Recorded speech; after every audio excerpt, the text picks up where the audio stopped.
첫 열매가 무르익어 추수의 때를 놓치지 않으신다.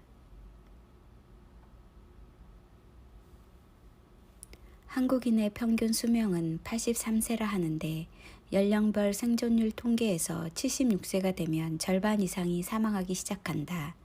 80세가 되면 70%가 사망한다. 세계 인구의 평균 수명은 72.6세인데 1800년 이전만 해도 평균 수명은 40세 미만이었고 1900년에는 약 50세에 불과하였다. 최근 100에서 200년 사이에 수명이 20에서 30년 증가했다. 수명이 증가하는 이유는 GDP의 증가로 영양 상태가 좋아졌기 때문이다.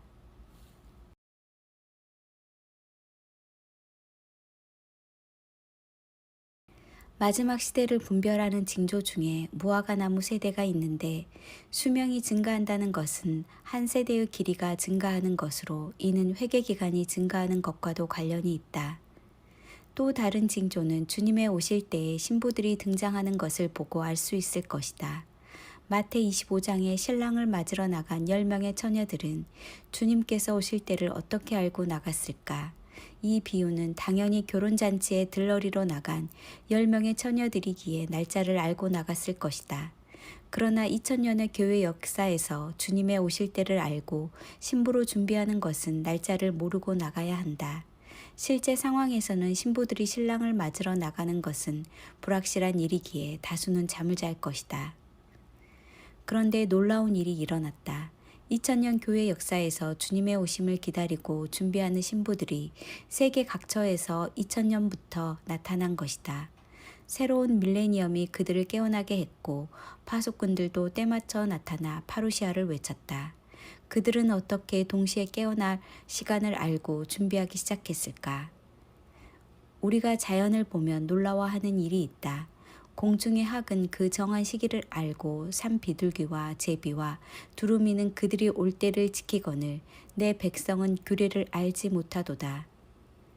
어느 날 모든 소나무가 한날 묵은 솔잎을 떨어뜨린 것을 보고 신기하게 생각했다. 종류가 같은 나무들은 동시에 잎을 내고 같은 날에 꽃을 피우고 열매를 맺고 낙엽을 만든다. 그들도 소통하는 것일까? 만물은 분명히 시기를 아는 DNA가 있고 그 질서를 따라간다. 그때와 시기를 모르는 것은 사람이다. 하지만 신부들이 때를 알고 동시에 나타났다. 이것은 하나님께서 그 시기를 정하시고 신부들을 깨워 준비하게 하신 일이다.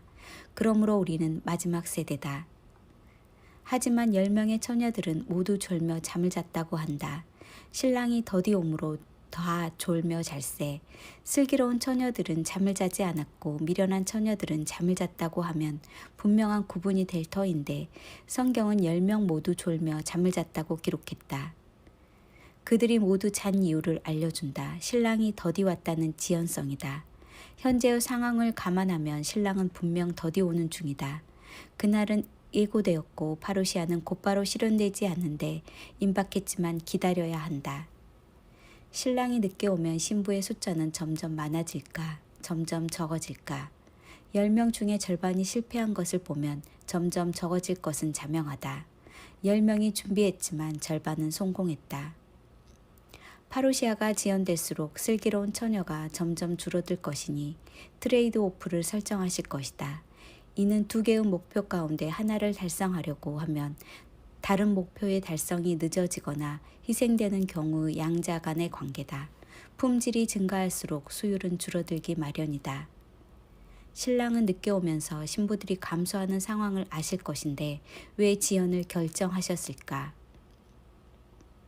주의 약속은 어떤 이들이 더디다고 생각하는 것 같이 더딘 것이 아니라 오직 주께서는 너희를 대하여 오래 참으사 아무도 멸망하지 아니하고 다 회개하기에 이르기를 원하시느니라. 베드로는 그 이유를 더 많은 사람들이 회개하는 시간을 주기 위해서라고 해석했다. 노아 홍수에서도 120년 방주 건조 기간은 회개의 기회를 주신 것이다. 결과적으로 얼마나 많은 사람들이 회개하고 돌아오는 숫자도 중요하지만 그들에게 기회를 주신 것이 중요하다. 만약 한 세대의 길이를 시편 90편에 기록된 모세의 기도에 준하여 파루시아 확률을 80세에 100%로 가정한다면 우리는 파루시아 라인에 근접해 있다. 날짜는 모르지만 우리 세대에 오실 것이라는 정도만 알아도 준비하는 데 소홀함이 없을 것이다. 파루시아 확률은 생존율과 반비례하고 신부의 출현에 비례한다.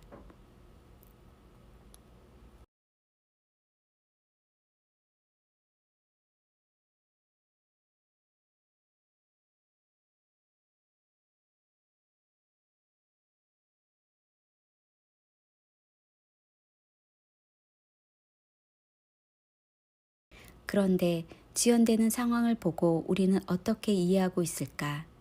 아무리 준비가 완전하게 되었다고 장담하는 사람이라도 하나님 앞에서는 부족함이 이를 데 없다. 수십 년 주님을 기다려왔지만 매년 성숙해지는 모습을 발견하는 것은 부인할 수 없다. 주님은 그의 신부들이 왕의 신부답게 완전해지기를 기다리신다. 티끌 하나까지 완전히 제거하기 위해 시험하시고 불순물을 제거하시기 위해 정죄하신다.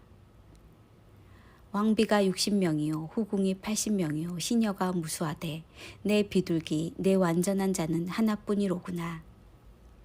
왕비가 60명이라도 왕의 총애를 받은 것에서 차이가 생긴다. 그날의 신부로 올라가는 이들은 왕비와 후궁과 시녀가 포함될까? 지연성 때문에 시녀가 후궁이 되고 후궁이 왕비가 되는 성숙과 성품의 변화가 일어날 것이다. 그러므로 지연성은 단지 간택의 문제뿐 아니라 그들의 계차가 승진하는 것과도 관련되어 있다.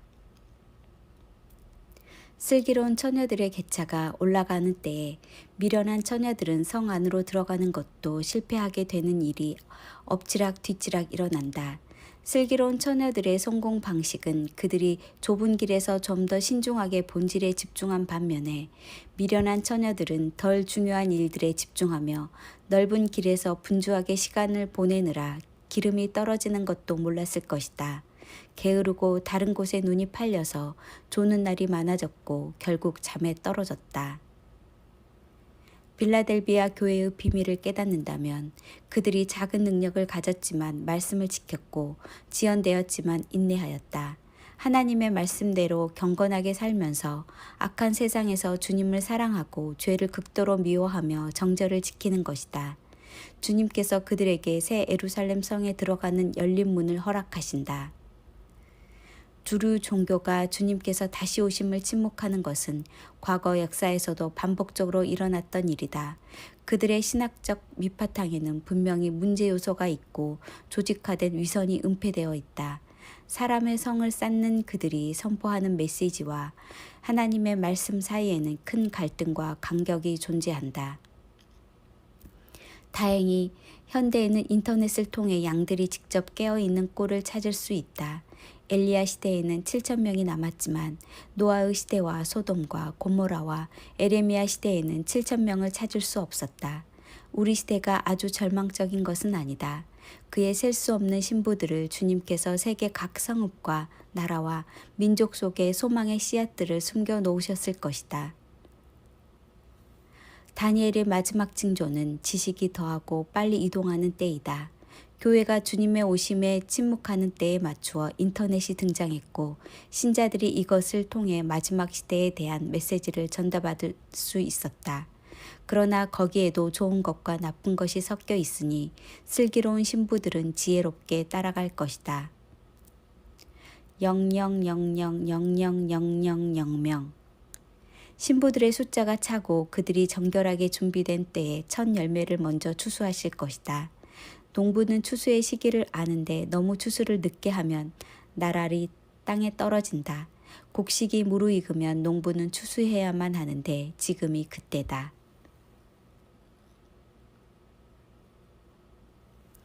어둠과 악이 관영한 때에 일어나 빛을 비추는 거룩한 신부들이 첫 열매로 추수되고 그 후에 타작마당에서 마지막 추수가 일어난다. 하나님의 약속은 정해진 때에 반드시 성취될 것이다. 평강의 하나님이 친히 너희를 온전히 거룩하게 하시고 또 너희 온 영과 혼과 몸이 우리 주 예수 그리스도께서 강림하실 때에 흠없게 보존되기를 원하노라. 영, 성령 충만, 혼, 성품, 몸, 행위 모두 순결하게 준비되어야 할 것인데 우유부단하지 않아야 하고 분명히 결정하고 그 길을 가야 한다. 아멘.